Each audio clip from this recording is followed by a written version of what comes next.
So hello guys, welcome back to the channel. आज हम लोग क्लास 10th का मैथमेटिक्स का चैप्टर नंबर 1 रियल नंबर का की नोट्स लेकर आए हैं, जिसको हम लोग डिस्कस करेंगे, जिससे आप लोग का रिवाइज भी हो जाएगा और जो है आप लोग रिवाइज करके जो है क्वेश्चन वगैरह प्रैक्टिस कर लोगे। ठीक है, जो भी भूली चीज़ें होंगी वो आपको याद हो जाएंगी। ठीक है, तो इस सीरीज़ का लाने का यही पर्पज़ है। इसमें हर एक चैप्टर्स का की नोट्स जो है वो जो है कवर किया जाएगा। ठीक है, विथ फुल डिस्कस के साथ। ठीक है, चलो हम लोग स्टार्ट करते हैं। यहाँ पे रियल नंबर, यहाँ पे रियल नंबर में सबसे पहला की पॉइंट्स फर्स्ट में है, for a given positive integer a and b there exist unique whole number q r satisfying the relation. मैंने आपको बताया था पिछले वीडियोस में, मैंने आपको बताया था Euclid division algorithm. Euclid division algorithm का जो फॉर्मेट होता है वो यही होता है, a equal to b q plus r. क्या होता है?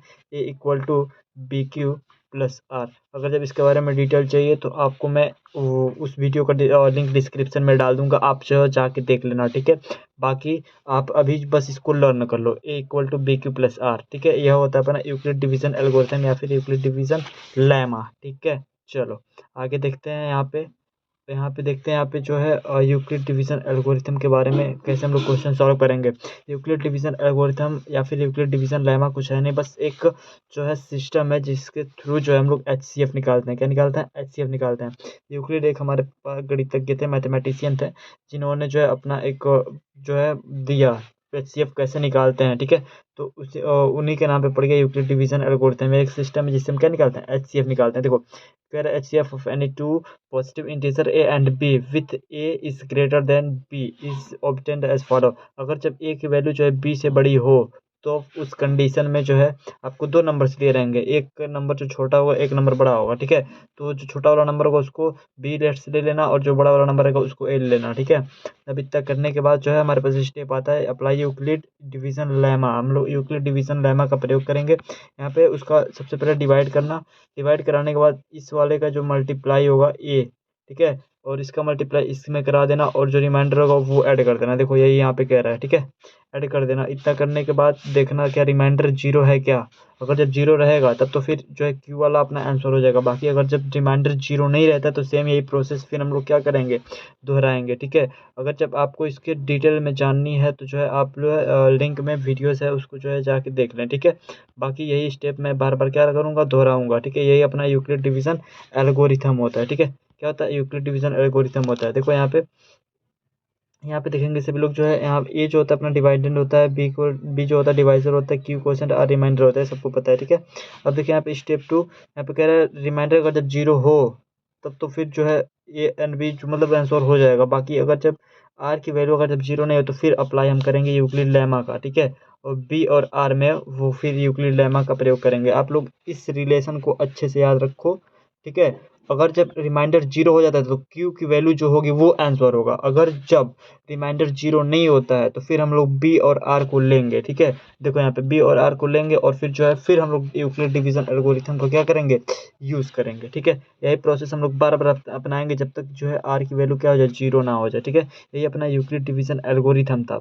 अगर जब आपको एग्जाम्पल्स इसके एक्सरसाइज करनी है तो एग्जाम्पल और एक्सरसाइज की भी सीरीज चल रही है, आपको लिंक डिस्क्रिप्शन में मिल जाएगा, तो आप लोग उसको जाके जो है और देख लें। ठीक है, आप लोग एक्सरसाइज को सॉल्व करोगे, जितना ज़्यादा सॉल्व करोगे उतना ज़्यादा इसमें क्लियरिटी आएगी। अभी मैं यहाँ पे क्वेश्चन नहीं सॉल्व करा सकता, इसमें बस की पॉइंट्स को मैं डिस्कस करा रहा हूँ। ठीक है, चलो आगे चलते हैं। यहाँ पे आगे चलते हैं, यहाँ पे कह रहे the fundamental theorems of arithmetic. यहाँ पे every composite number can be expressed factorize as a product of prime and factorization is unique apart from the order in which the prime factor occurs examples. ठीक है, देखो यहाँ पे मैं आपको बताता हूँ। अगर जब यहाँ पे कंपोजिट नंबर मतलब जैसे यहाँ पे 24 है, ठीक है, जो है 4 है, 4 भी एक कंपोजिट नंबर है, 6 कंपोजिट नंबर, ऐसे मतलब कंपोजिट नंबर ऐसे होता है जिसका फैक्टर किया जा सके। ठीक है, वो कंपोजिट नंबर होंगे। और यहाँ पे जो प्राइम नंबर की भी जो बात करिए, प्राइम नंबर ऐसे होते हैं जिसका जो है फैक्टर नहीं किया जा सके। जैसे यहाँ पे 24 था तो 24 को जब मैं फैक्टराइज किया तो 2 × 2 × 2 × 3 आया, फिर या फिर उसको मैं 3 × 2 कर सकता हूँ। तो यहाँ पे जो कंपोजिट नंबर है उसका जो मैंने क्या कर दिया? प्राइम फैक्टर कर दिया। ठीक है, यही अपना जो है the fundamental theorem of arithmetic है। ठीक है, समझ में आ रहा है। अब देखो नेक्स्ट पॉइंट पे हम लोग चलते हैं। रेशनल नंबर क्या होता है, आपको सभी को पता है, जो पी अपन क्यू का फॉर्मूला क्या दिखता है वही अपना क्या होता है, रेशनल नंबर होता है।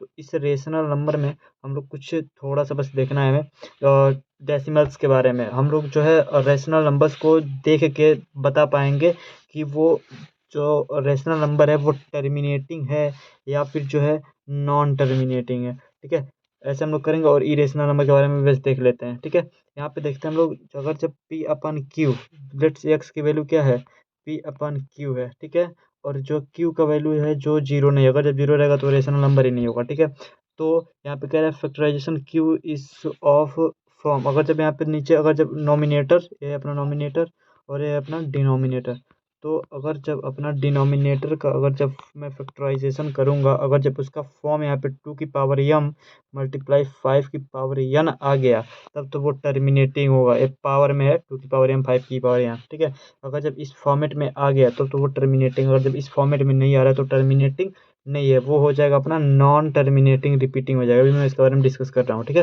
तो टर्मिनेटिंग के लिए क्या कंडीशन है, हमको डिनोमिनेटर का फैक्टराइजेशन करना, और उसका फॉर्मेट कैसा होना चाहिए, 2 की पावर m और मल्टीप्लाई 5 की पावर n। अगर जब एक केस और मैं आपको बता दूं, अगर जब जो है यहाँ पे टर्मिनेटिंग के केस में अगर जब उसका डिनोमिनेटर अगर जब 2 की पावर ओनली m के रूप के आता है तब भी वो टर्मिनेटिंग ही होगा। अगर जब 5 की पावर n के रूप का आता है तब भी वो टर्मिनेटिंग ही होगा। ठीक है, अगर जब दोनों ऐसे आता है तब तो टर्मिनेटिंग होना ही होना है, लेकिन अगर जब सिंगल अपार्ट का होता है तो भी फिर वो टर्मिनेटिंग ही होगा। ठीक है, समझ में आया। चलो हम लोग नेक्स्ट यहाँ पे टॉपिक डिस्कस करते हैं। यहाँ पे नेक्स्ट अपने पास है जो है लेट्स कह रहा है एक्स की वैल्यू क्या है, पी अपन क्यू है। ठीक है, तो यहाँ पे देखते हैं एक्स की वैल्यू, लेट्स हम लोग ले लेते हैं पी अपन क्यू, और क्यू का वैल्यू सबसे पहले रेशनल नंबर होने के लिए क्यू का वैल्यू क्या होना चाहिए, जीरो नहीं होना चाहिए। ठीक है, तो रेशनल नंबर तो हो गया।